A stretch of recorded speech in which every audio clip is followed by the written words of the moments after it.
We are a country that is in real trouble. I've been talking about this perfect storm for a while, and I've been looking for that Archduke Ferdinand moment. That Archduke Ferdinand was the guy who was assassinated in some, I don't know, some country over in Europe that started World War I. And if I would have told you, back then, hey, we're going to go to war over Archduke Ferdinand being assassinated, everybody would have said you're crazy.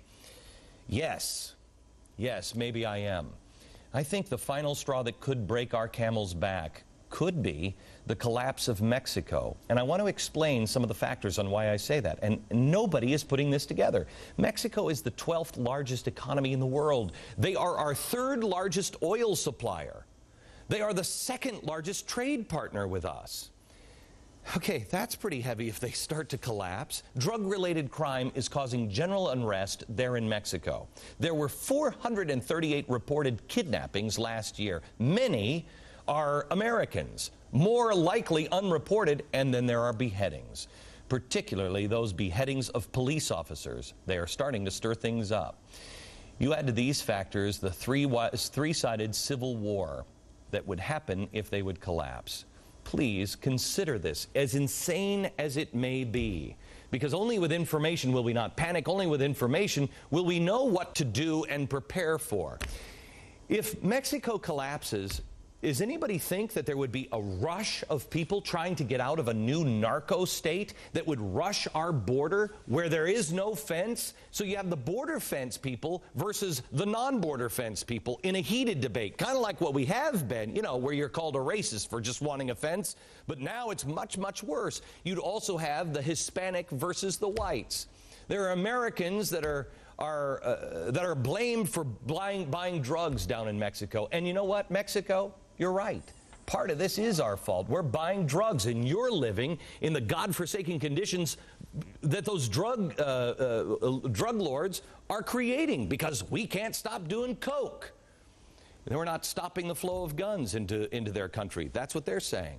And the Mexican versus the American front, the refugees that would flow into the country that might have the mindset that this is American land. Have you heard that before? I'm sorry, Mexican land. Have you heard that before, that they're going to reclaim California? They're going to reclaim Texas? That is just the seeds of discontent.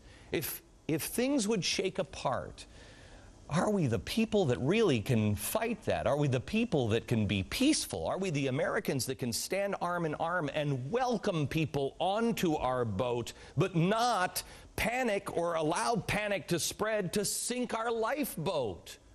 There are too many things going on in Mexico that nobody is paying attention to, and we're going to, because I just have this gut feeling that this could be the final lightning bolt in the perfect storm. Now, the second reason why this break is hard is because of William Sleemaker. His stepdaughter, Yvette Martinez, she has been missing since September 17th, 2004.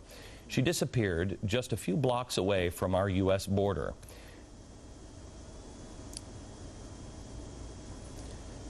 Two years ago, I made her father a promise that I would not let this story die. However, I had to break that promise because I am now working at a network that will follow through on a story. I am not a journalist. I'm just a guy who cares. I'm sorry. I'm just a guy who cares an awful lot about my country. And I think you do too. But sometimes, for political reasons or whatever reasons, people just won't follow a story. This story is exceptionally hard to follow because the people who are down near this story are getting killed if they talk to people like me. And welcome to the program, Bill Sleemaker. Bill, how are you, sir?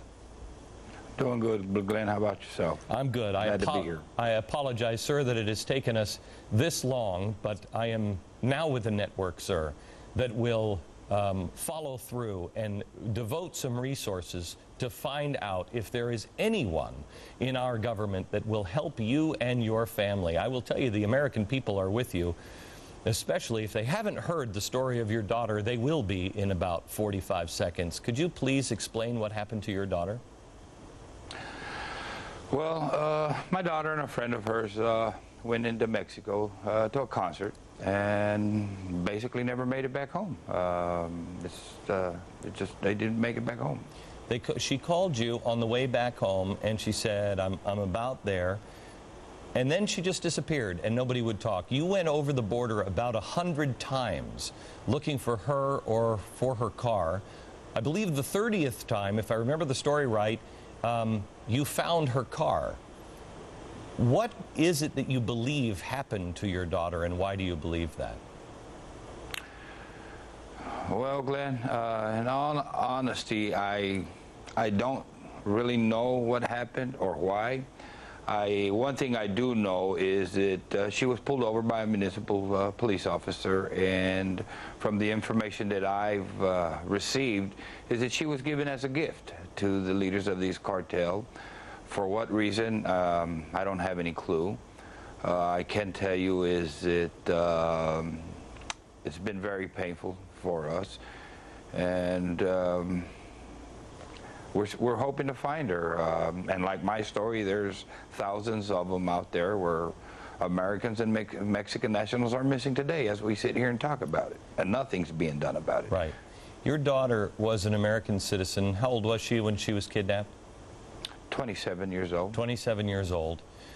The response that you have received from government officials is that, well, these kidnappings involve drugs, and, you know, I'm sorry, but your daughter was involved in nefarious things, et cetera, et cetera.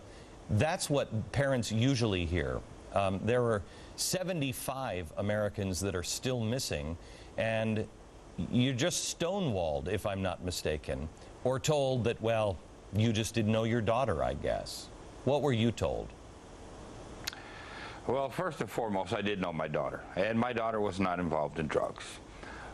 She went to a concert. You know, it's a great misconception to believe that they were involved in drugs, and this only happens to people involved in drugs. Unfortunately, I feel that that's the way our government gets away with brushing it under the table. And it's just a way, I guess, for them to explain their lack of doing their job. The officer that helped you find her car in Mexico, there were two, I believe. There was one that you knew pulled her over, but then I understand there was a female Mexican police officer, and she has been killed since she talked to you. Well, they were not friends of mine.